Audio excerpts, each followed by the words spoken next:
த company went broke last year. இந்த சென்டென்ஸை படிக்கிறப்ப இதோட மீனிங் என்னவாக இருக்கும் அப்படின்னு உங்களால் கெஸ் பண்ண முடியுதா? பிரேக்குங்கிற வேர்போட பாஸ்ட் டென்ஸ் தான் ப்ரோக். ஸோ கம்பெனி உடைந்தது அந்த மாதிரி தான் ஏதோ சொல்ல வராங்க. ஒன்று கம்பெனியோட பிஸ்னஸ் பார்ட்னர்ஸ்குள்ளே எதனா பிரச்சனை வந்து கம்பெனி உடஞ்சிருச்சு அப்படின்னு சொல்ல வரதா இருக்கலாம்.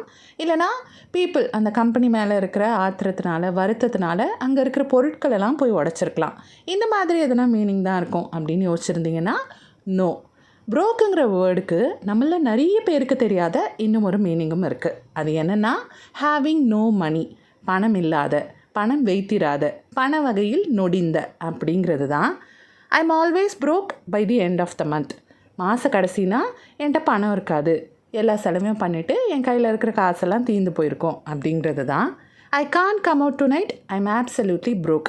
ஃப்ரெண்ட்ஸ் எல்லாம் இன்றைக்கி நைட் வெளியே போகலான்னு கூப்பிட்றப்ப இன்றைக்கி ராத்திரி என்னால் வெளியே வர முடியாது, என்கிட்ட சல்லி பைசா கூட இல்லை அப்படின்னு சொல்லுவோம்ல, அதுதான் இது.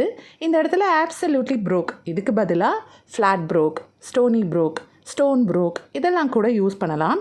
ஸ்டோனி ப்ரோக்குங்கிறது பொதுவாக யூகேலையும், ஸ்டோன் ப்ரோக்குங்கிறது யூஎஸ்லேயும் இருக்கிற ஒரு யூசேஜ். மூணுமே என்னென்னா கம்ப்ளீட்லி ப்ரோக், சுத்தமாக காசு இல்லை அப்படிங்கிறது தான். இப்போது நம்ம சென்டென்ஸ்க்கான மீனிங் என்னென்னு கண்டிப்பாக உங்களுக்கு ஒரு ஐடியா கிடச்சிருக்கும். The company went broke last year அப்படின்னா கம்பெனி போன வருஷம் திவாலானது. The company went bankrupt last year, இதுதான் இந்த சென்டென்ஸ்க்கான மீனிங். வீடியோ பிடிச்சிருந்ததுன்னா please like, share and subscribe to our channel. Thanks for வாட்சிங்.